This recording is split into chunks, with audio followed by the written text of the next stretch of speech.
name is Jenny, and I'm a wife and mom raising 2 kids.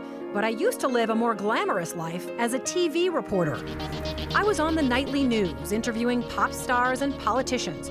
So when I said goodbye to TV and hello to motherhood, I suddenly discovered what we moms are up against. We live in a world that tells us to be rich and famous, thin and successful. You know, almost nobody says, "Oh, hey, you're a mom? That's fabulous." But you are fabulous, and I'm here to tell you why. It's the Channelmom Show, celebrating you with Jenny Dean Schmidt. Hello. If you're a mom, I want to welcome you because you are fabulous. Welcome to the Channelmom Show, where we are celebrating you. My name is Jenny Dean Schmidt. I am a mom and host of the show. All right, I'm truly excited about the guests we've got coming up today, Shelly and Josh. Both of them have amazing stories that might bring you to tears. I was talking to one of them and she brought me to tears. They both have life-changing advice for any mom who's listening today. So stay tuned for Karen Krupp. She's the author of Did You Mean to Raise a Sexually Active Teen? We're going to talk about that today. We're going to try to keep it as G-rated as possible, but this is important stuff. And also, best-selling author, mom, and cancer survivor who's about to release her new book next week. Pretty exciting. A lot of people are following this. It's called 99 Things You Wish You Knew Before Stressing Out. I know I need it. She is Lauren Miller, and I think that she can really help you. If you're a mom, I think she can help you with that stress thing. And we're all about helping the moms on this show because we happen to believe that moms don't get enough help or recognition from the world around them. And that brings me to my commentary. I'm going to borrow from another author today. I'm going to read a few excerpts from what this other woman wrote because she says some amazing things about motherhood. You know, you may have heard me talk about the fact that I think our world puts sometimes the wrong people in the spotlight. I mean, we look to people like Jennifer Aniston and Britney Spears in the spotlight, and we do not put sort of the average mother in the spotlight when I think, in fact, she's doing some very above average things that deserve to be in the spotlight. So Nicole Johnson is an author who's written something about being the invisible woman as a mother. And that's not like a superhero trick. It's really that you're invisible. And so she wrote something called The Invisible Woman Building Cathedrals. And I'm going to read a few excerpts from this story because I think that it's going to drive home a point to a lot of moms. Do you ever feel invisible, Shelly? All the time. Yeah, absolutely. And she writes about it in a very profound way that moms end up being kind of invisible in this world. So she sets up the story by saying that this woman that she's writing about was walking across a crosswalk with her little 5-year-old boy, and the crossing guard says, "Oh, hey, who's that with you?" And he says, "Nobody." And the mom's like, "Nobody, huh?" And then she goes to a party, and she and her husband are there, and she walks up to her husband and says, "I'm ready to leave anytime you are." And she says he virtually ignores her, and they don't leave anytime soon. So she begins to feel like she's invisible. And this is what she begins to write. "I'm invisible. It all began to make sense. The blank stares, the lack of response, the way one of the kids will walk into the room while I'm on the phone and ask to be taken to the store. Inside I'm thinking, can't you see I'm on the phone? Obviously not. No one can see if I'm on the phone or cooking or sweeping the floor or even standing on my head in the corner because no one can see me at all. I'm invisible. Someday I'm only a pair of hands. Some days I'm only a pair of hands, nothing more. Can you fix this? Can you tie this? Can you open this? Some days I'm not a pair of hands. I'm not even a human being. I'm a clock to ask, what time is it? I'm a satellite guide to answer, what number is the Disney Channel? I'm a car to order, right around 5:30, please." So then she talks about how one night a group of them were having dinner together, and a friend named Janice has just gotten back from a fabulous trip to Europe, and she's feeling like the fuddy-duddy at the table because everyone's dressed to the nines, and she looks like a mom with a banana clip in her hair. So she says this, "I was feeling pretty pathetic when Janice turned to me with a beautifully wrapped package and said, 'I brought you this.' It was a book on the great cathedrals of Europe. I wasn't exactly sure why she'd given it to me until I read her inscription. To Charlotte, with admiration for the greatness of what you are building when no one sees." In the days ahead, I would read, no, devour that book, and I would discover what would become, for me, life-changing truths after which I could pattern my work. A legendary story in this book about cathedrals told of a rich man who came to visit the cathedral while it was being built, and he saw a workman carving a tiny bird on the inside of a beam.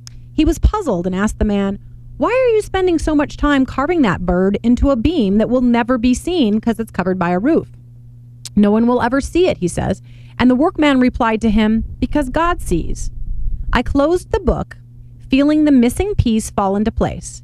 It was almost as if I could hear God whispering to me, "I see you, Charlotte." This is the part that almost makes me cry. I see you, the sacrifices that you make every day, even when no one around you does. No act of kindness that you've done, no sequin you've sewed on, no cupcake you've baked is too small for me to notice and smile over.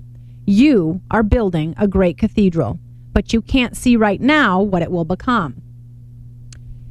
And finally, the writer goes on and says, at times my invisibility feels like an affliction, but it is not a disease that is erasing my life. It is the cure for the disease of my own self-centeredness. And motherhood definitely cured self-centeredness for me, at least partly, I guess. I keep the right perspective when I see myself as a great builder, as one of the people who show up at a job that they will never see finished, to work on something that their name will never be on. The writer of the book went so far as to say that no cathedrals could ever be built in our lifetime because there are so few people willing to sacrifice to that degree.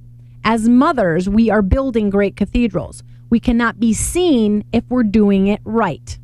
And one day it is very possible that the world will marvel not only at what we have built, but at the beauty that has been added to the world by the sacrifices of invisible women. And those women are mothers. That makes me want to cry. Anyway, thank you, Nicole, for that story. So if you are a mom, keep building that cathedral, even if only God can see you doing it. Alrighty, Josh, get the music ready. It's time for the news.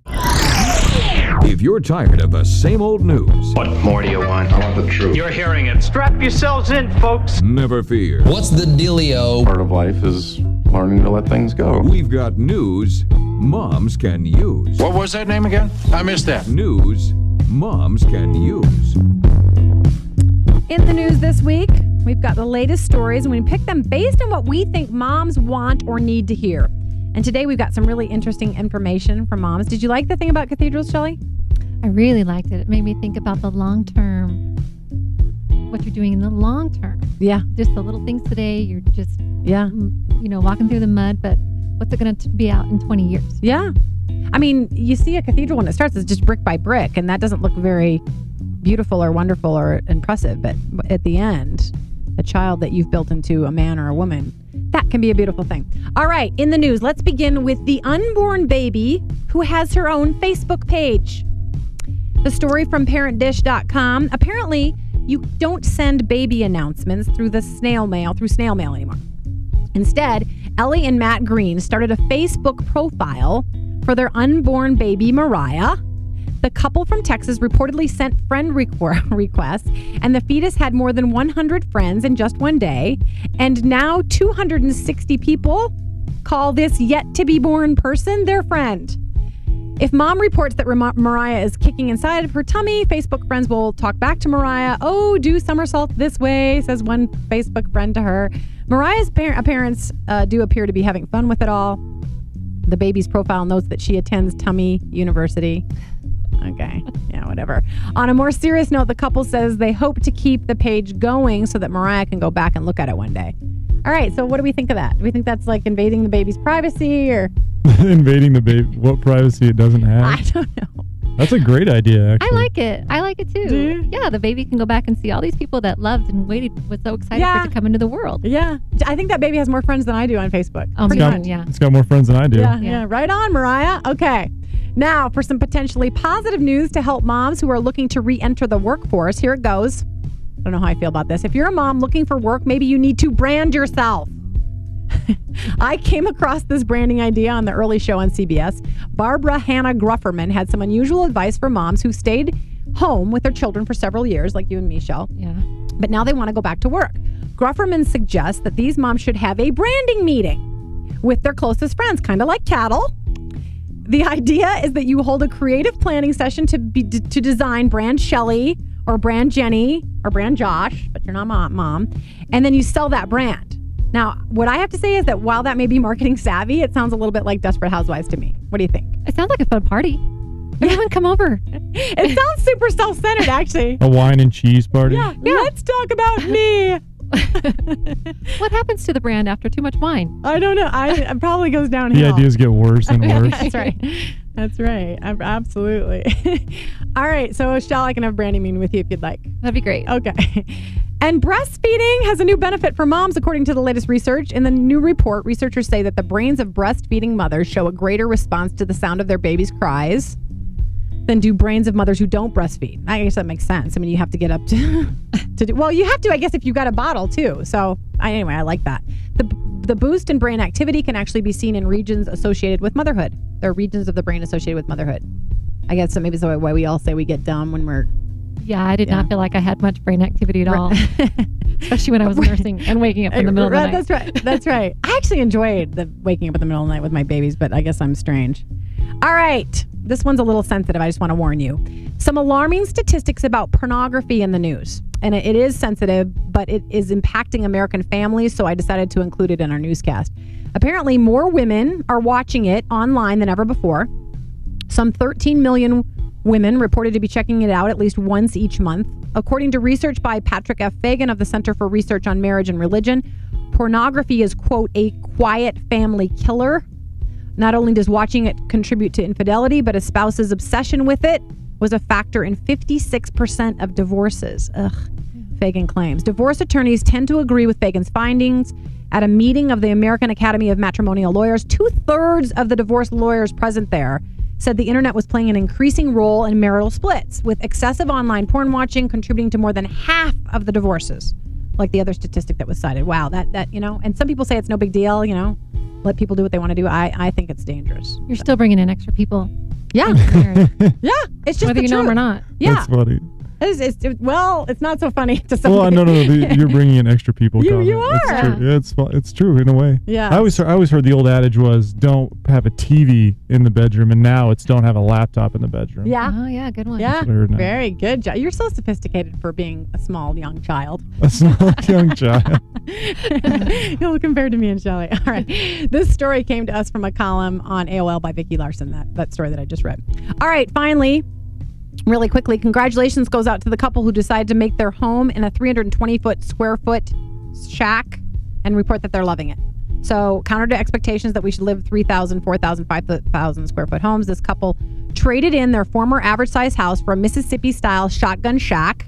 They were tired of working 2 jobs and paying the mortgage on their 2,000 square foot home. So Deborah and her husband Gary decided to give it all up and start over by purchasing the tiny house for $15,000 in cash, so no mortgage. Video submitted to faircompanies.com shows how the couple and their teenage son are living mortgage-free in this unique abode, which includes a walk-in closet, conventional-sized appliances, and a loft bedroom for their son that the family claims is big enough to host sleepovers. So, there you go. They don't have to pay a mortgage. I kind of like that. No mortgage, no stuff to go in the house. Yeah. No cleaning. I know. We're all beholden to our stuff, so that's a neat thing. All right. You are listening to the Channel Mom Show, where we are celebrating you, Mom, on Mile High Sports Radio AM 1510. FM 93.7. You can also watch us on channelmom.com if you want to during the week. We record the show and put it on there. Or like us. Please like us on Facebook, /ChannelMom. I am your host, Jenny Dean Schmidt, and you'll want to stay tuned for the next segment when we're going to talk about a racy subject that most moms would rather avoid. But I think that our guest is going to be able to help moms by sharing her incredible story. She's an amazing person and has really incredible things to say. So please stay tuned.